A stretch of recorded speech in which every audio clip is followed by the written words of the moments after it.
Freakonomics Radio is sponsored by LinkedIn ads. Ever invested in something that didn't live up to the hype? Marketers know that feeling. They optimize for the numbers that look great, like impressions, but then they don't see revenue. LinkedIn has a word for that: bull spend. Instead, you can get the highest ROAS of major ad networks with LinkedIn. Cut the bull spend, advertise on LinkedIn. Spend $250 and get a $250 credit. Go to linkedin.com/Freakonomics. Terms apply.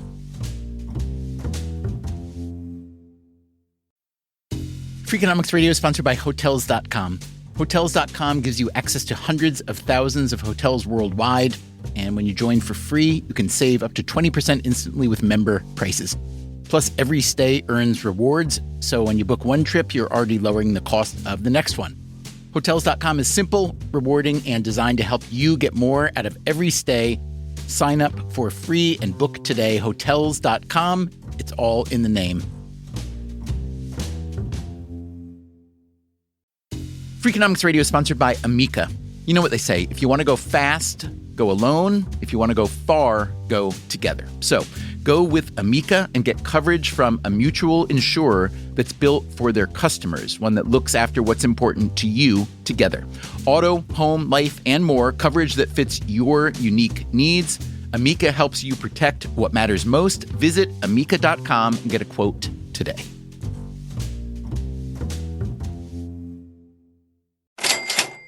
I remember standing in my kitchen cooking dinner for my son, and I suddenly just burst out laughing. You know, it was just this joyful thought of, isn't it crazy that nature has come up with this incredible little machine? The history of science is full of accidental discoveries. Penicillin, perhaps most famously, but also gunpowder and nuclear fission. It makes sense, doesn't it? Because you don't know what you don't know. You don't always know what you're looking for or at. Sometimes you've just got a curious mind. So the research project that led to this technology was really it was a curiosity-driven project. Jennifer Doudna is a professor of chemistry and biology at the University of California, Berkeley. And I've had a long-time interest in understanding fundamental biology, in particular aspects of genetic control and the way that evolution has come up with creative ways to regulate the expression of information in cells. When you first literally heard the phrase CRISPR, just describe that moment, what your understanding of it was, and what you kind of initially envisioned it facilitating. Well, when I first heard the acronym CRISPR, this was from a conversation with Jill Banfield, I had no idea what that was. This was in 2006. Banfield, also a Berkeley scientist, had been studying bacteria that grow in toxic environments. And so she was looking at bugs that grow in old mine shafts and, these pools of water that build up in old mines that are often very acidic, or they have various kinds of metallic contaminants, to figure out what bugs are growing there and how are they surviving. The key to their survival was called CRISPR, clustered, regularly interspaced short palindromic repeats. Say that 5 times fast. Banfield thought the bacteria had developed a sort of pattern-based immune system to protect themselves, but exactly how it worked was a puzzle.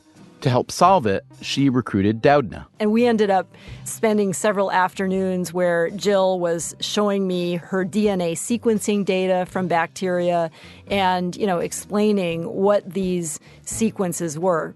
What began as a casual conversation about an obscure subject grew to consume Doudna for years. Finally, she had a breakthrough. I suddenly just burst out laughing.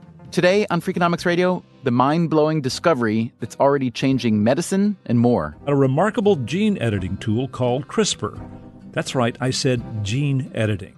The implications of that boundless change. As I'm telling you the story, I feel this chill in my body. And if you think the genetic revolution is still years away, you should think again. The technology for that is here now.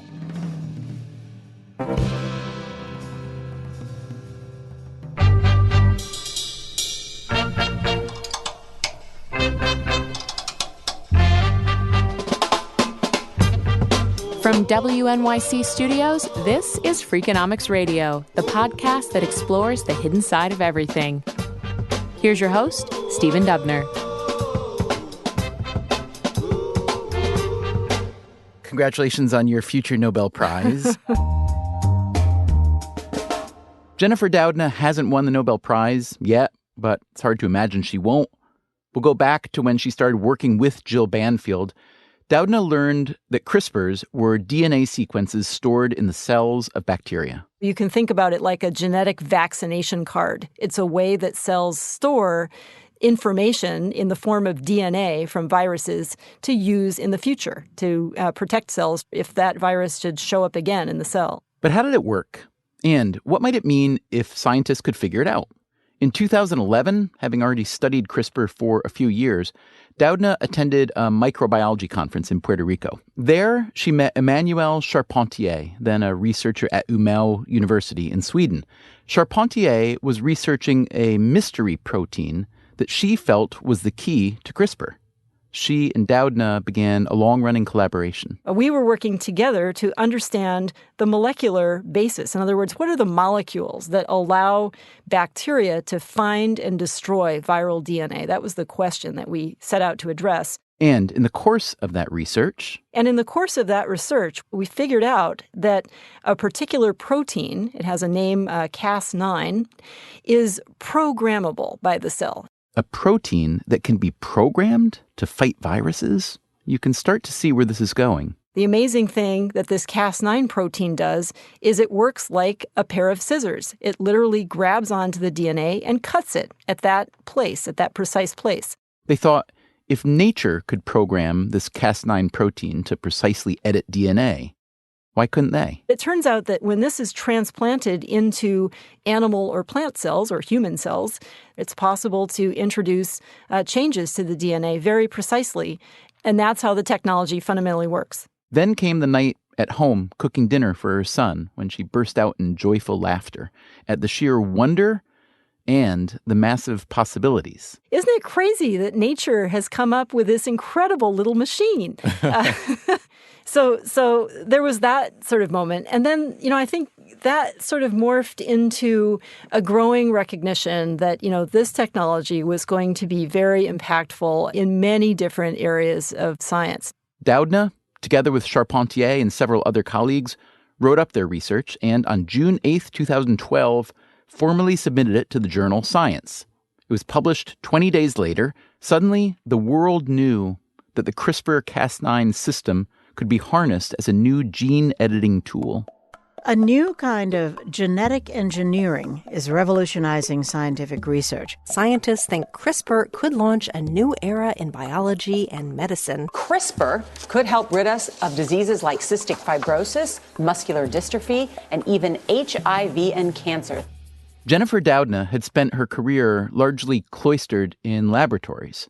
She didn't have a high-profile background. I grew up in a small town in Hawaii. Suddenly, she was a scientific superhero. We explore those questions with Jennifer Doudna. Jennifer Doudna. Jennifer Doudna. Jennifer Doudna. For harnessing an ancient bacterial immune system as a powerful gene editing technology. The Breakthrough Prize is awarded to Emmanuel Charpentier and Jennifer Doudna. Doudna has spent the past few years racing forward while also trying to slow things down.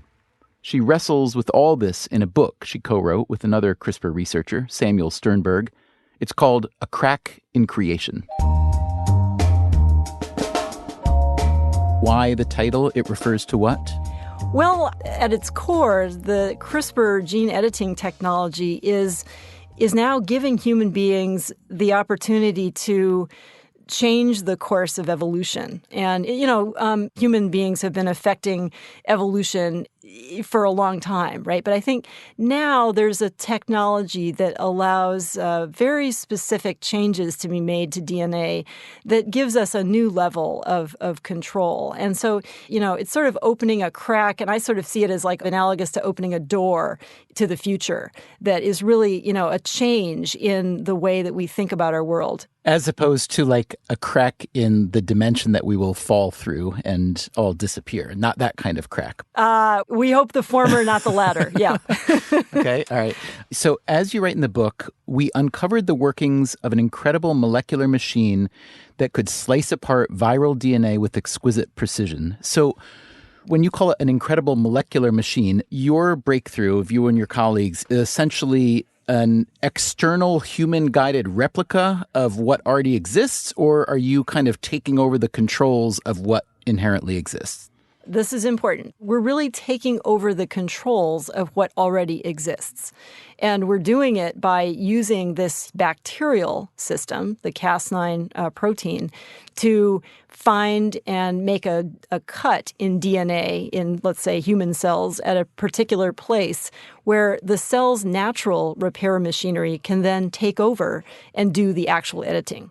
What's amazing to me is the natural repair machinery obviously exists, and maybe it works really well a lot of the time. It's just in the most drastic circumstances, like a cancer or a debilitating disease, it doesn't. I mean, the healing mechanism, from reading what you've written, it sounds as though it's quite stochastic. It's random, unpredictable. Some things it catches, some things it doesn't. Sometimes it works, sometimes it doesn't. So can you talk about the big picture of this repair mechanism and how well or poorly it does? Sure. So DNA repair happens all the time in cells. And as you alluded to, it has to work right most of the time, or we would probably not be here, or we would all have a lot more cancer than we have. And so we know that that cells experience double-stranded breaks to their DNA routinely, and that they have ways of fixing those breaks. And so I would say that what this CRISPR technology does is it really taps into that natural repair pathway. Since the announcement of the CRISPR-Cas9 technology, scientists around the world have been exploring its possibilities in many different arenas. Let's start with plants. I think it's important for people to appreciate that, first of all, that humans have been modifying plants for a long time, genetically. And, Thank for goodness. Literally thousands of years. Exactly. Thank goodness, right? I mean, you realize, wow, I'm glad there's plant breeding. But, the way that that's been done traditionally is to use chemicals or even radiation to introduce genetic changes into seeds, and then plant breeders will select for plants that have traits that they want. And of course, you can imagine when you do something like that, you drag along a lot of traits that you probably don't want, and changes to the DNA that you don't even control for, right? So you don't even know where they are or what they might be doing. And so I think the opportunity here with gene editing in plants is to be able to make changes precisely. So not to drag along traits that you don't want, but to be able to make changes that will be beneficial to plants, but to do that very precisely. And then we have the opportunity to do things like, give plants the ability to grow with much less water, or to defend themselves against various kinds of infections and, pests that are moving in due to climate change. I think from the perspective of the world food supply, that's going to be extremely important going forward, and will potentially allow us to have access to plants that are going to be much better adapted for particular environments and to grow, we hope, without chemical interventions of different types. Now, given how nervous some portion of the population is about the phrase genetically modified organisms, even though, as you've pointed out, almost every organism on Earth has been genetically modified for, hundreds, if not thousands of years, this feels like a next level step that will raise all kinds of questions, even in the plant world, forget about humans or animals yet, of, governance and autonomy and so on. What are your thoughts on that in the plant/agricultural world? I think that, it's really going to come down to people having access to information about where is our food coming from, so that people in different countries can evaluate these plants and the technologies used to create them and make their own decisions about what they want to do. And having a precision tool that allows us to generate plants that are better, let's say, adapted to particular environments, or, maybe have even better nutritional value. And I really believe that going forward that we can't afford to reject this. We really have to understand it and, regulate it appropriately. But we do have to, I think we have to have this tool in our toolbox. CRISPR gene editing is also being put to use on animals. Scientists in China are engaged in controversial research, genetically modifying beagles to be more muscular. These mosquitoes have been genetically modified to breed with and eliminate their own species. in an urgent attempt to wipe out carriers of dengue fever. Researchers believe that they can recreate a woolly mammoth by combining its DNA with that of a modern elephant. There's at least one and maybe more than one company now that are using the gene editing technology in animals, like in pigs, to create pigs that would be better organ donors for humans. I like the micropig, too. Chinese Genomics Institute, BGI, began breeding micropigs to study diseases. But now they're going to sell them as pets for $1,600 and give in to the micropig craze. Miley Cyrus has one. Yes, pets. Yeah.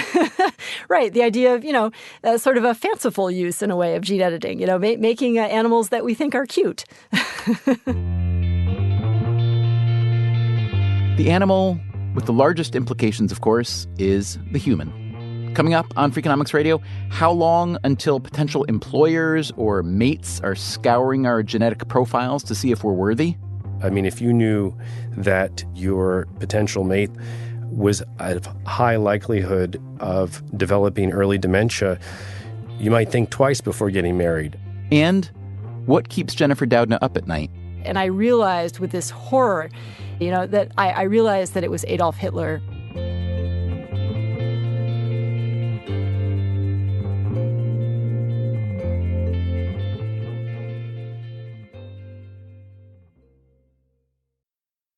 Freakonomics Radio is sponsored by Figure. Did you know that 40% of homeowners own their home outright? If that's you, don't let your equity sit idle. Tap it with a home equity line of credit.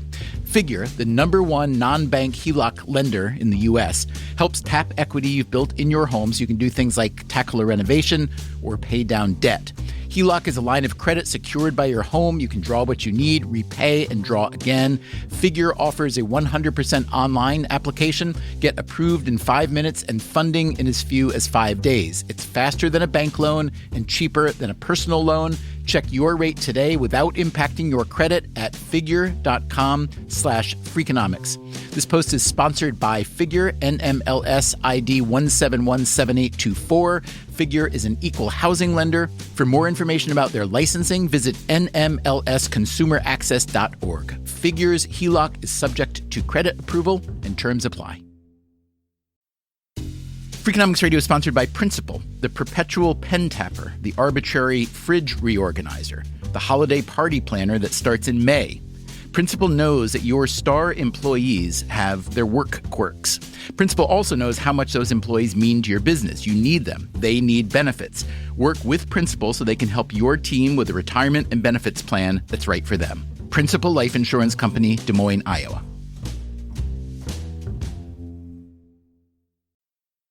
Freakonomics Radio is sponsored by PNC Bank. Boring, great word, bad rep.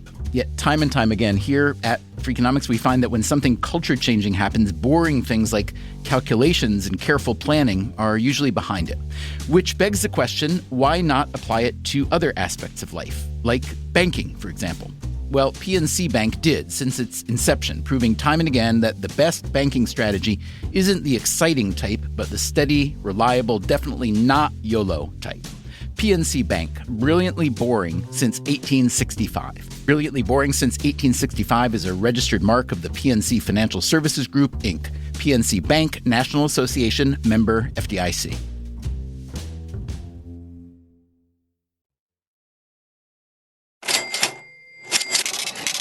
The gene editing revolution, prompted by the work of scientists like Jennifer Doudna, isn't the only gene-related revolution these days. Hey, Dalton, it's Stephen Dubner. How's it going? Hi, Stephen. How are you? There's also social genomics. The social genomics revolution is really just getting started, I would say. Dalton Conley teaches sociology and population studies at Princeton. And I'm the co-author of The Genome Factor. You may remember Conley from an old Freakonomics Radio episode called How Much Does Your Name Matter? He has 2 kids, a daughter. Okay, I'm E like the letter. And a son. I'm Yo, like the slang. But those are just their first names. Full names? E. Harper, Nora, Jeremijenko Conley. Yo, Shing, Haino, Augustus, Eisner, Alexander, Weiser, Knuckles, Jeremijenko Conley. So Yo, okay, where's your first name? Yo comes from where? I think it comes from the Y chromosome. So Dalton Conley, the sociologist's dad, he's always had a crafty way of thinking about genetic identity. So Dalton, the subtitle of your book is What the Social Genomics Revolution Reveals About Ourselves, Our History, and the Future. Just begin by telling me, what do you mean by the social genomics revolution? What's revolutionary about it? And describe kind of the arc of the revolution and where we are in that. Okay. Well, the social genomics revolution is really just getting started, I would say. When Bill Clinton stood up in the year 2000 and announced that the Book of Life had been decoded. We are here to celebrate the completion of the first survey of the entire human genome. Without a doubt, this is the most important, most wondrous map ever produced by humankind. Everyone thought everything was going to change suddenly. We were going to have personalized medicine. We were going to, I don't know what. It will revolutionize the diagnosis, prevention, and treatment of most, if not all, human diseases. But actually, not much happened for the first decade or so. The great scientific hope was to find single, easily identifiable genes that controlled cancer or depression or intelligence or even just height.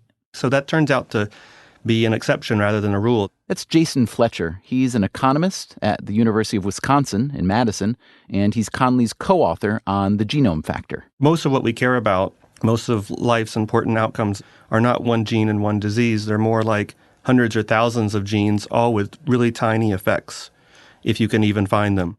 Having a map of the genome was one thing, but in the Bill Clinton era, there was a lack of good data. That has changed. And now we have this, what I call the revolution, is this surfeit of cheap data, cheap genetic data. Just 2 decades ago, it cost $1 billion to sequence a single genome, and now you and I could spit in a cup and send it to one of the popular sequencing outfits, and for $100 or for $150, we can get millions of answers to the question, what does our DNA look like? Anyone who sends their saliva into 23andMe. With just a small saliva sample, you'll learn about your ancestry through your 23 pairs of chromosomes and make you who you are. To get their ancestry and their supposed health risks, has now basically agreed to be part of their database that will be studied, and that's has well over 1 million samples of mostly U.S. citizens. And all that data is being pulled together in both genetic analysis and social science analysis to try to understand the vast array of outcomes we're all interested in. That's anything from Alzheimer's and dementia on the health side to measures of educational attainment and socioeconomic position on the social science side. So we finally have big data sets with lots of genetic markers across the entire set of chromosomes, and we're now actually making robust discoveries that are withstanding replication and seem pretty solid. And I think that's the start of the revolution. But, warning, it's still early days. That's right. So humans are very complicated, and the amount of data we're talking about is in the millions or tens of millions of locations on our genome. So what does this mean for a technology like CRISPR gene editing? I think that's going to be very exciting for a limited number of single gene diseases. Diseases like cystic fibrosis and sickle cell disease and Huntington's disease. But most things we care about in today's world, heart disease, Alzheimer's, IQ, height, body mass index, diabetes risk, all of those things are highly polygenic.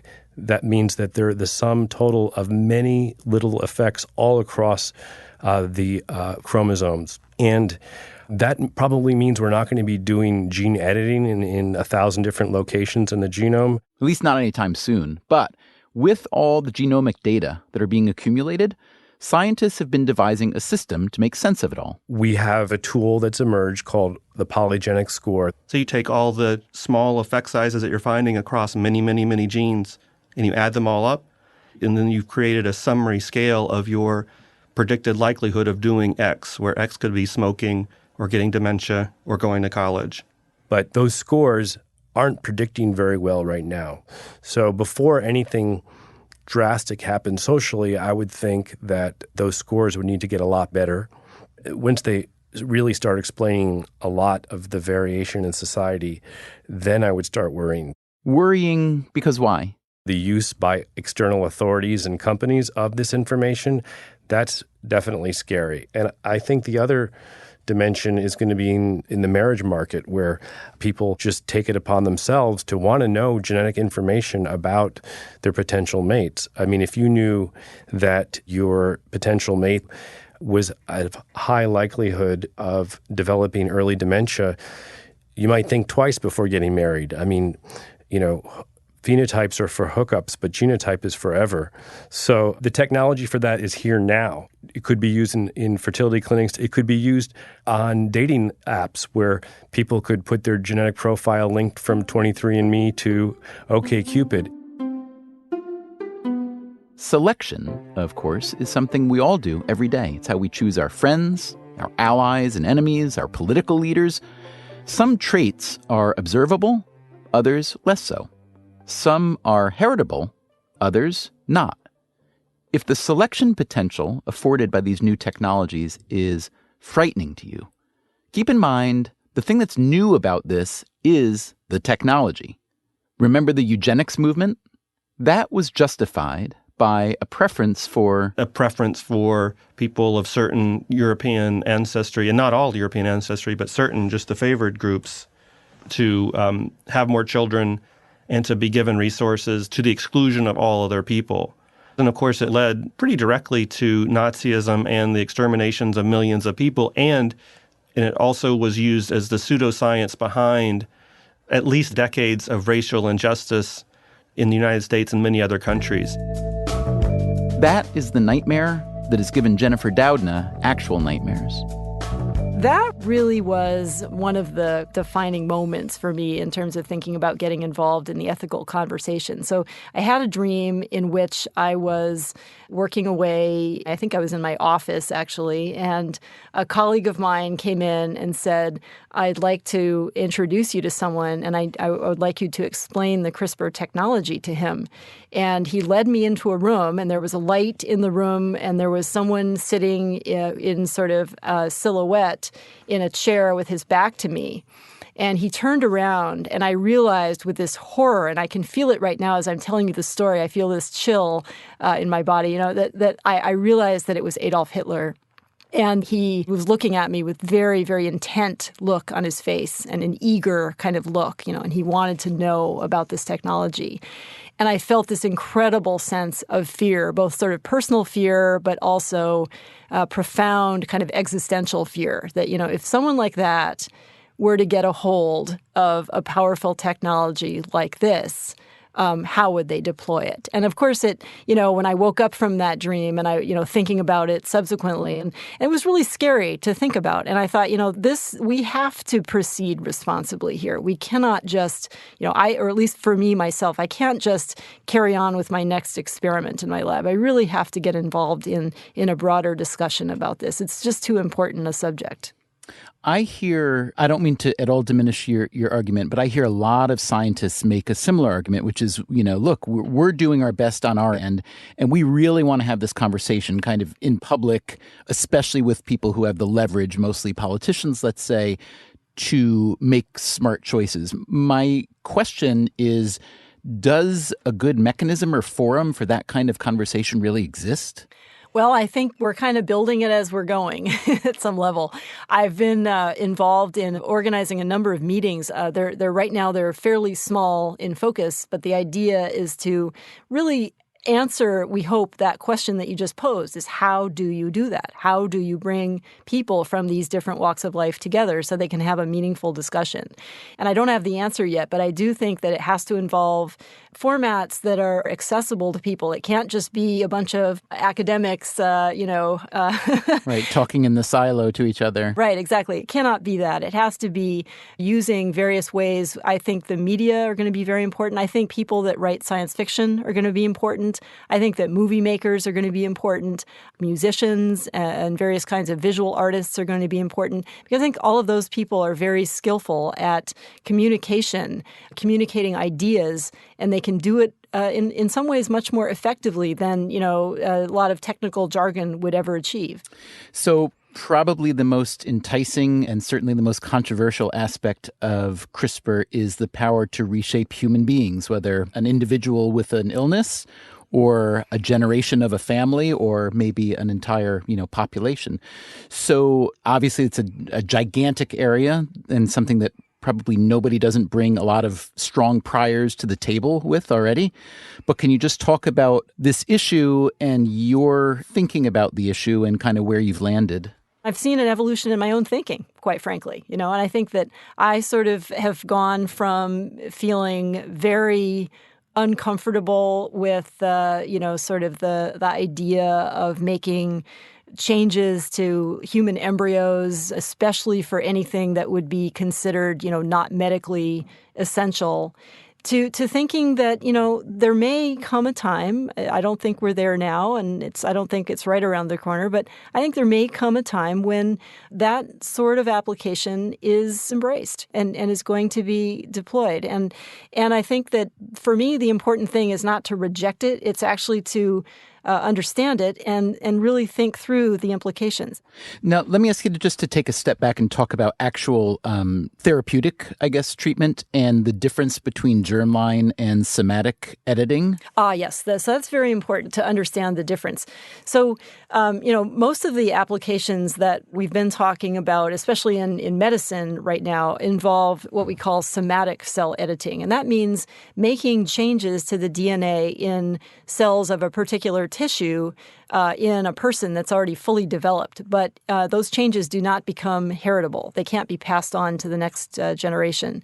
But the contrast to that is changes to the germline. And that means making changes to the DNA of embryos or eggs or sperm, changes that are inherited by future generations and become effectively permanent in the human genome. And so I think there's a profound difference between those two uses, because if you're doing something that affects one person, it has to be regulated, of course, and you have to make sure that it's safe and effective, but it affects just that one person. Whereas if you make a change that affects somebody's, all of their children and all of their children's children, et cetera, that is really profound, and it really does affect, ultimately, human evolution. And presumably, let's say I cared enough about some strain of heritability enough to do it, let's say on a fairly wide scale, then presumably it would increase my incentive to maybe diminish the supply of non-germline treated people, right? So you could now imagine... Now you're getting into Gattaca territory here. Well, it doesn't take long, even for a mind as, kind of flabby as mine, to get there pretty quickly, right? The potential for this reminds me a bit of the potential for geoengineering, intentionally altering the planet's atmosphere to change the temperature in case global warming gets really destructive. So one of the key questions there is, governance. Who gets to control the thermostat? And I know you've been very outspoken in that you really flung yourself into the ethical and practical elements of this technology. But I'm curious where you stand on the kind of biggest... I don't want to say scariest, because I hate when we're knee-jerk scared of new technologies that are prima facie wonderful. But I do wonder your thinking on that. Well, I think it's very important to, and you kind of alluded to this, but I think it's very important to emphasize that, this technology, I think, is going to, overall, it's going to have a very positive benefit to human beings in many ways. And I'd really like to make sure that people get that message, because, I think it's easy to, try to make things sound exciting by making them sound really scary. Sure. And I think this is a technology that really we're already seeing incredibly exciting advances, opportunities to cure genetic diseases that have had no treatments in the past, to advance the pace of clinical and other types of research, make it possible to understand the genetic basis for disease and then be able to do something about it when you have that information. So I think what needs to happen is that scientists need to really engage with government regulators and, frankly, also with religious leaders and other kinds of thought leaders to make sure, first and foremost, that there's a very clear understanding of the science behind this as much as possible. Let's pretend that this technology within a couple generations works so beautifully that it extends lifespan by 20% or 50% or 200%. Do you think about what happens in terms of obvious things like, global resources if people are living twice as long, but also how we as animals would respond to that scenario in which scarcity diminishes so much, the scarcity being a short lifespan? It seems that humans are relatively slow to adapt to the diminishment of scarcity over time. Like, it seems we still eat, for instance, in the 21st century, as though the next meal may or may not appear on the horizon. So I'm curious if all of a sudden there are all these extra years in terms of everything, labor markets and retirement and existential issues, like what do I do now for those next 80 or 100 years that, Jennifer Doudna and her colleagues helped facilitate? Do you think about those things? Well, there's lots of interest in that topic right now, as you know, especially here in Silicon Valley. I think for me, it really would come down to, are those extra years high-quality years? And are they years where people could be contributing, importantly, to society? And if the answer is yes, then I think that is something that is very interesting to think about. If the answer is no, then I certainly don't think that sounds very appealing at all. I'd rather take short and healthy than long and miserable. But I think that the prospect of enhancing human health, if that goes hand in hand with longevity, I certainly would like to see it be something that was available to communities around the world, not just to a few people. As much uncertainty as there is around the future of CRISPR-Cas9 and the genetic revolution generally, you probably won't be surprised to learn there's also uncertainty about where the proceeds from these discoveries will flow. As you can imagine, they are potentially huge. Jennifer Doudna's team filed patent rights early on to use the CRISPR system on virtually any living thing. But not long after, a researcher named Feng Zheng from the Broad Institute of MIT and Harvard filed CRISPR patents on an important subset of living things. The conflict went to the Federal Patent Trial and Appeal Board, which ruled in Zheng's favor, but the final outcome is far from settled. A few updates since we first released this episode last year. The research journal Nature Methods published a paper suggesting that CRISPR wasn't as precise as people like Doudna say it is. The authors claimed it caused 2,000 unexpected mutations, but that paper was recently retracted. In other news, the USDA recently approved a broad range of gene-edited foods. CRISPR even featured as a major plot point in the Dwayne "The Rock" Johnson movie Rampage. And on the intellectual property front, Doudna's team at UC Berkeley is appealing the Patent Office's decision. The European Patent Office, meanwhile, revoked the Broad Institute's CRISPR patent there. Coming up next time on Freakonomics Radio, we all love to read about the latest breakthrough in psychology research, don't we? But the danger, I think, is quite right, which is that we can very easily push our wonder buttons and push our interest buttons using pseudoscience rather than science. What if I told you that a lot of the terms that psychologists use are all different kinds of wrong? Yes, inaccurate or misleading, frequently misused, ambiguous terms, oxymorons, and pleonasms. For instance? So one that comes to mind is bystander apathy. The biggest error is to assume that these personality traits are unitary, they only have one cause, and that they're inherited. One of the most important discoveries in neuroscience of the last few years has been that all that hardwired stuff is completely wrong. So what are psychologists good for anyway? That's not a bad question, actually. Misused and abused concepts from psychology and psychiatry. That's next time on Freakonomics Radio. Freakonomics Radio is produced by WNYC Studios and Dubner Productions. This episode was produced by Greg Rosalsky. Our staff also includes Allison Hockenberry, Merritt Jacob, Stephanie Tam, Max Miller, Harry Huggins, and Andy Meisenheimer. You can subscribe to Freakonomics Radio on Apple Podcasts or Stitcher or wherever you get your podcasts.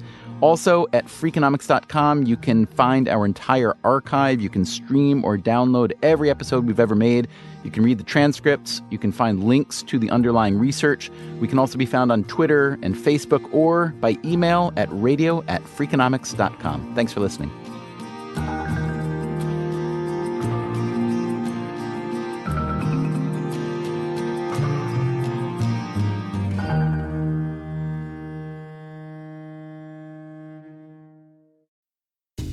Freakonomics Radio is sponsored by Ozempic. Innovation happens through rethinking what's possible, and when it comes to GLP-1s, Ozempic pill does just that. Learn more about Ozempic semaglutide tablets, 4 and 9 milligrams, by calling 1-833-OZEMPIC or visit Ozempic.com to view the medication guide and ask your doctor what's possible with FDA-approved Ozempic pill.